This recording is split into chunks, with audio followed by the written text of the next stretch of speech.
Assalamualaikum warahmatullahi ta'ala wabarakatuh. Bismillahirrahmanirrahim. Bini'matihi tatimu sholihat. Allahumma sholli ala sayyidina Muhammad wa ala ali sayyidina Muhammad. Alhamdulillah barakallah. Ini madu tualang jenis akasia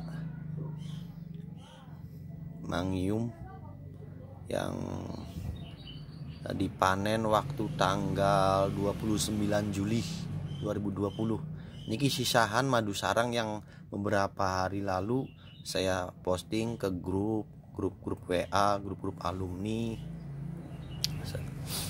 Ini alhamdulillah madunya sudah saya kombinasikan dengan bipolen, dan bipolen itu sendiri merupakan makanan utama lebah. Itu saya ambil bipolen dari sarangnya, saya jemur kering, lalu saya blender lembut dan saya kombinasikan dengan madu, karena memang madu jenis akasia yang madu hutan tualang niku lebih ngena, lebih pas ketika dikombinasikan dengan bipolen.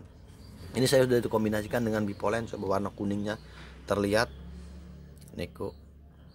Jadi sebenarnya meskipun tidak saya kombinasikan dengan bipolen, ini madu tualang yang saya dapat panenan waktu tanggal 29 ini sudah mengandung bipolennya sendiri dari sarangnya, juga dari pohon akasia.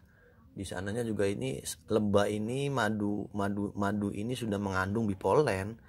Namun karena saya mendapat info dari rekan-rekan tim pemburu madu, petani madu di sana, yang kebetulan petaninya adalah teman saya sendiri dari alumni pondok niku.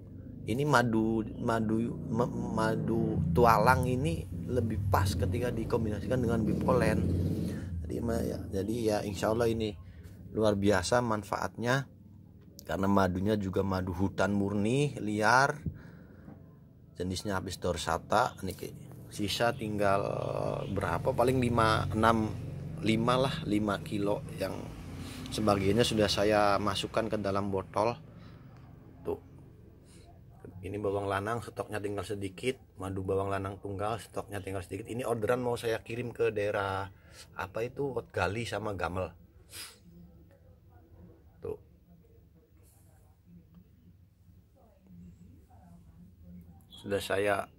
sebagian sudah saya masukkan ke dalam botol, dan nanti saya masukkan ke dalam botol yang ukuran 350 gram.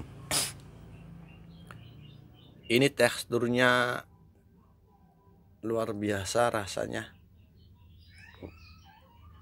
Masya Allah. Ini madu hutan murni alami liar.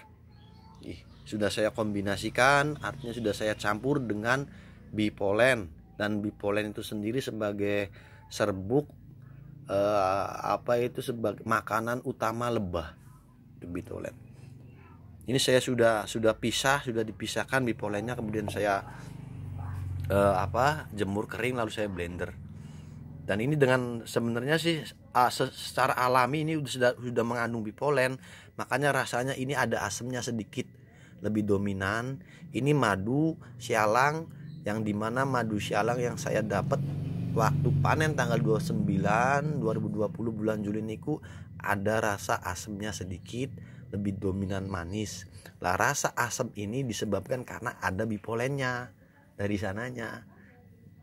Nah, oleh sebab itu ketika ini ada kadar bipolennya, maka saya campur dengan bipolen lagi supaya rasa bipolennya itu mengena.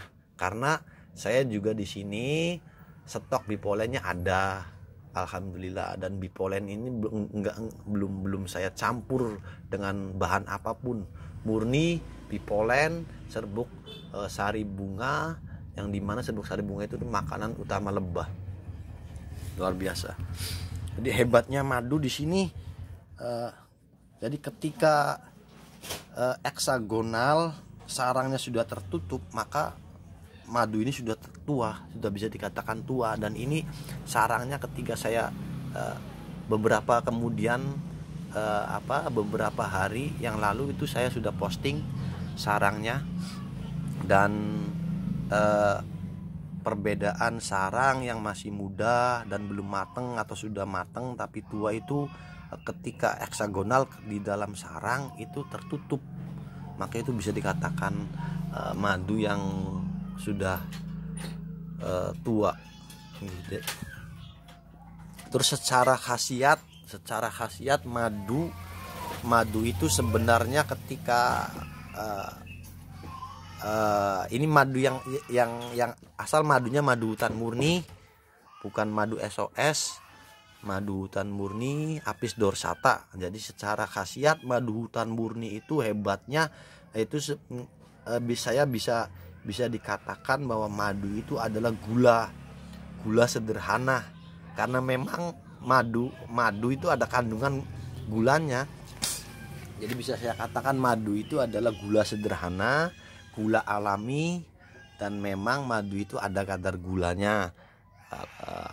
Madu hutan murni juga. Namun karena madu hutan murni gula yang dimana kadar gula yang ada di dalam kandungan madu tersebut insya Allah masih aman untuk diabetes. Karena itu rasa manis gula yang terkandung di dalam madu hutan murni niku ketika dikonsumsi dan masuk ke perut itu proses di dalam tubuhnya itu sangat singkat. Coba rekan-rekan sambil perhatikan tekstur madunya luar biasa. Jadi ketika madu ketika kita sudah mengkonsumsi madu hutan murni ya, dan masuk ke dalam perut, itu proses di dalam tubuh itu sangat singkat, dan kadar gula yang tadi saya sebutkan itu atau rasa manis yang ada di dalam madu murni itu tidak mengaktifkan insulin dan tidak terproses di dalam ke dalam ginjal. Jadi di dalam usus ketika kita mengkonsumsi madu hutan murni alami masuk itu tidak mengaktifkan insulin dan tidak terproses ke dalam ginjal juga. Jadi di dalam usus itu langsung terserap masuk ke dalam darah, dan situlah titik kehebatan madu yang manfaatnya luar biasa sekali itu.